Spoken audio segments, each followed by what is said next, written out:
You are now listening to the LanceScurv Show, the boldest spot on internet radio.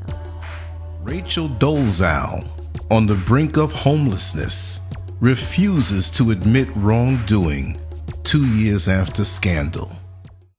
2 years after she was revealed to be a white woman pretending to be black, Rachel Dolezal is unable to find work and lives off food stamps. But she still believes she did nothing wrong. I'm not going to stoop and apologize and grovel and feel bad about it, she told The Guardian. I would just be going back to when I was little and had to be what everybody else told me I should be to make them happy. The former NAACP leader, who stepped down from the position in Spokane, Washington, amid scandal, was outed in June 2015 when her parents, Larry and Ruth Ann, revealed she was not actually black. The story made international headlines, and Dolezal eventually admitted she was biologically born white to white parents and compared herself to Caitlyn Jenner, claiming race is not coded in your DNA. The 39-year-old also lost her job as an adjunct instructor at Eastern Washington University because of the ordeal, and she hasn't been able to get work since. The former professor and columnist told The Guardian she's applied for more than 100 jobs, but not a single place would hire her. The only offers that have come her way have been for reality television and porn. Dolezal now relies on food stamps to feed her family and has been receiving help from a friend to cover her. Next month, she expects to be homeless, The Guardian reported. She added her memoir, titled In Full Color, due out in March, was turned down by 30 publishing houses before anyone will be willing to print it. Right now, the only place I feel understood and completely accepted is with my kids and my sister, she told the news outlet. The narrative was that I offended both communities in an unforgivable way, so anybody who gave me a dime would be contributing to wrong and oppression and bad things, to a liar and a fraud and a con. Dolezal said she wrote her book not only to tell her side of the story, but to also open up this dialogue about race and identity, and to just encourage people to be exactly who they are. When questioned about her race, Dolezal would just tell people that she was mixed, but she doesn't feel as though she was lying. The times I tried to explain more, I wasn't understood more. Nobody wanted to hear I'm Pan-African, pro-black, bisexual, an artist, mother, an educator, she told The Guardian. People would just be like, huh? What? What are you talking about? So I felt like by not talking about my biological ancestry, I gave people the opportunity to relate to me as an individual, not part of a group. She also noted that she'd never considered going back to being white. No, this is still home to me, Dolezal said. I didn't feel like I'm ever going to be hurt so much that I somehow leave who I am. Because it's me. It's really who I am. It's not a choice. Delusional. Listen, I got so much to say about this. It may seem like I'm contradicting myself. It may seem like I'm angry, but I'm not. But this is a conversation that we all need to have, probably in an 8-hour show. I'm telling you, I really want to talk about this, but I'm just going to throw a few things out there. Listen, Rachel Dolezal, being black is not something that you can try on like an outfit. It's not something that you can fancy, like sampling a new cup of tea. Oh, let me try this out. Let me try this out. Or let's play pretend. Let's play in the mud like the little girls did, and they imagined themselves to make these chocolate pies out of mud. Let's play pretend. You see, Rachel, the world is not a pretend place. You see, everybody can get shot. Everybody has to deal with crime. Everybody has to deal with some type of prejudice and discrimination. but nobody gets it like black people worldwide. Now, do we embrace this and do we want this? No, we don't want this, but it's almost a mockery. Almost, it is a mockery when you have someone who wants to take the good parts of who you are and not deal with the bad. I mean, it is a mockery. See, we don't have a choice. As black people, we don't have a choice, but you have a choice. And then you claim that this is who you are, right? I mean, how delusional. If you really want to be black, don't just dip in for the fashion statement and curl your hair up and put a little darkened stuff, sheen or some kind of cream on your skin to darken you down and then claim you're mixed and you get the good parts of the deal. You know, I mean, is it because you wanted some of the good part of the man deal? Well, you got some of that because don't you have some mixed children? Hey, all children are beautiful. God created them all. So I'm not on that anti-anything type thing.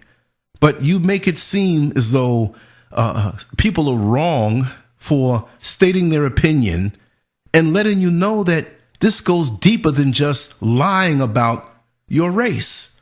Because we live in a crazy society and you can die because of your race. And here you are just tiptoeing in, well, this is who I am. Well, listen, we know that black people are not the ones who are getting the most food stamps.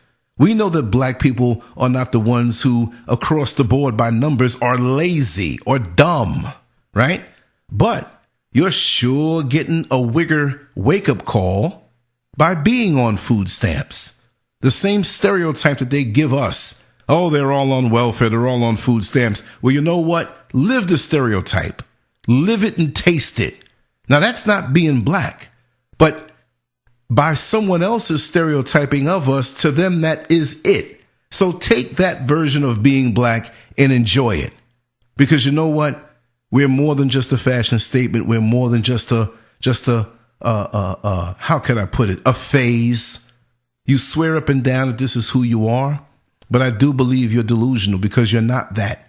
God created different races and there's nothing wrong with that. God created different colors and there's nothing wrong with that. We're all beautiful. But you know what? When you are truly black, and this is something that you just will never understand, you know that you're the strongest. You know that you're the mightiest for those who are connected to that God force and that universal power. You see, we do have people in the black race who will act thuggish and will have a criminal type mind because the oppressor that taught them these things taught them quite well. But when you do connect yourself to that God force and you are black and you have that strong melanin, see, people try to lie to us and tell us, well, beauty is only skin deep. It's just color. Yes, we all are human beings, but there's a reason why that color is there. There's a spiritual connectedness that we have that when activated, nobody can deny that we have. There's a certain strength, a certain power, and it's nothing that we can take off or put on. It's there to the bone, baby. You can't fake it. You see, we have many, and let's go a little deeper. I didn't really want to go this. I'm just throwing these things out to see the responses because we're going to definitely do a show on this. But we have white women out here in the world who for some reason get tickled when they can get amongst the black women and people in the black community and talk in a way that they think is black. Child, I'm so hungry. I just can't wait to go home and get that pork and those collard greens. And you see, they know what they're doing, right? I mean, look, you're not going to get a Tina Marie pass, Rachel. There are some white women out here who are like, whoa, you know, you're a prodigy. You're a morph. You're a hybrid. You got some soul to you. But Rachel, you don't have it, no matter how hard you try. And then there's some of us who allow these white women to come around us and talk that jive talk. And because they do, we give them a pass like, oh, she's down. Oh, she's one of us. Now, I'm not trying to talk any type of separatism here because I know white men and white women who are really down as far as they can be down. but there's a little bit of the experience of being black that they will never know, right? But that's far and few between. I'm talking about this type of white woman who will put our blackness on like a dress and take it off like a garment. We have one here in Orlando, Florida, who's a pastor. Yeah, I'm naming names tonight. I don't care if she doesn't like it. Pastor Paula White, Donald Trump's buddy, about a mile or two away from my home here. She's over that church, New Destiny. And every now and then, from what I'm hearing, she'll get in front of the black congregation and talk that foolish black talk. What they think is black talk. And so many of the coons in the audience, the congregation, she's just so cool because don't believe it. You see, there are so many people who operate off of insecurity. We have a faction of white women who operate off of insecurity. And what do I mean by that? That they may be, I feel that Rachel Dolezal has some really deep scars. It has nothing to do with the whole black thing, but it's the foundation for why she went that way. But then again, we have other women, other white women who have their reasons. And a main reason lots of times is because they're rejected by their own because of some reason. You have some extremely, let's just make up a scenario. And this is not every single one, but we have extremely obese or heavy white women that are rejected by the white man. And then now they see that they're accepted in the black community and by black men who are just glad to get something white in their bed. So they're getting white booty on a bargain basement price and at a discount, even though these chicks are obese. And because they were rejected by their own, see, they have this insecurity and they try harder. And they see they can get their queen pass quicker with the poor black man, see? And he feels as though, I got a white woman. Which, let me just say, love is love across the board. If you love someone, there's nothing wrong with that. That's a beautiful thing. But many people in interracial relationships, they are not in love. Many. And how do you tell? Well, when you have to leave who you are at the door to be with this person, that's not love. If you have to leave who you are at the door, that person doesn't love you for you. He only loves you for what you're trying to be. But if you stay as you are and he doesn't fancy you, and it could be a he or she, reverse the roles. You could be that black man that has to change the way you talk and change your background and change everything that you project out to the world and can't relax. And this is the only way this white woman can accept you. So this is a very deep topic, and I just didn't even want to get this deep. I didn't want to keep this long. But you have that white woman who is so insecure because of her own rejection by her white society, because she's not desired by her affluent white man, and I picked the one factor. It may be anything, but I said that this one was obese. And this poor black man is just glad to get this white woman in his bed. And this poor black man who might have a leaning toward criminal activity. I'm not saying all, but some. That white woman will stay with him, ride or die to the end. She'll keep his books full. His commissary account will be full. He'll have the newest sneakers when he's locked up. He'll have all the packages delivered. She'll take all the phone calls because this man treats her like a queen, even though it's not genuine. And maybe that man may have 4 or 5 other white women like that. But she'll do the ride or die thing because she's getting something that she does not get from that white man. Let's get raw. Let's get adult here. Any kids around, send them out of the room.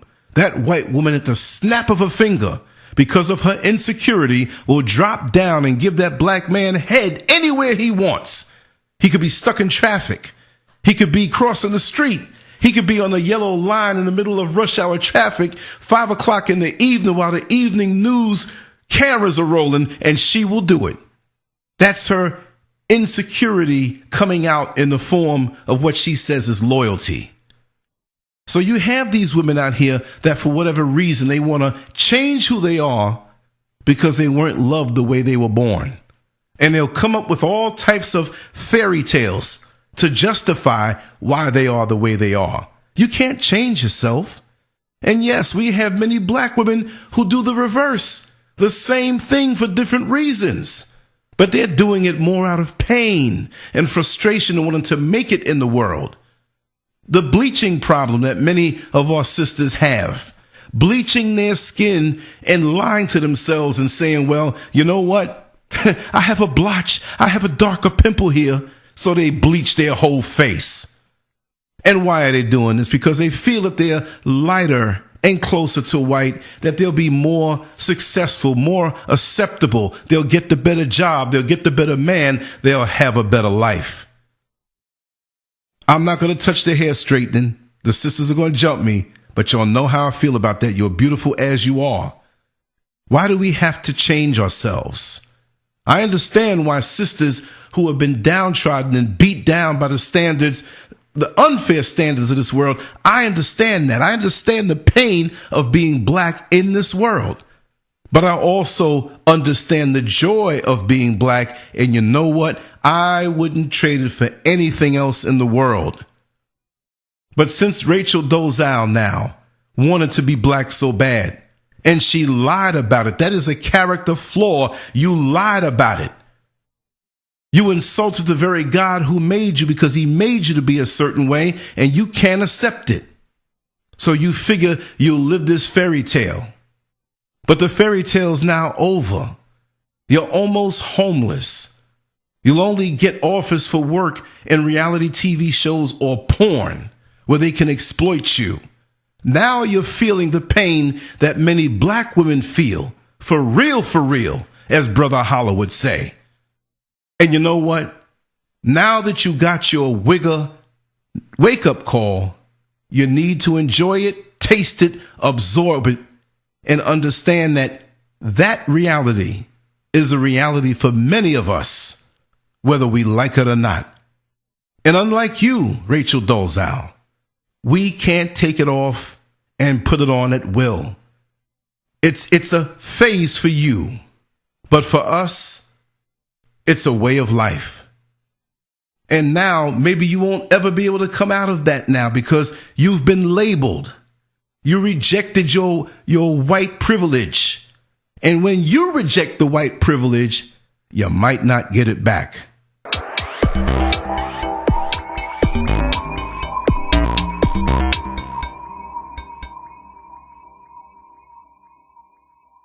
Make sure to check out the boldest blog at LanceScurv.com and follow Scurv on Twitter, Facebook, and YouTube under LanceScurv.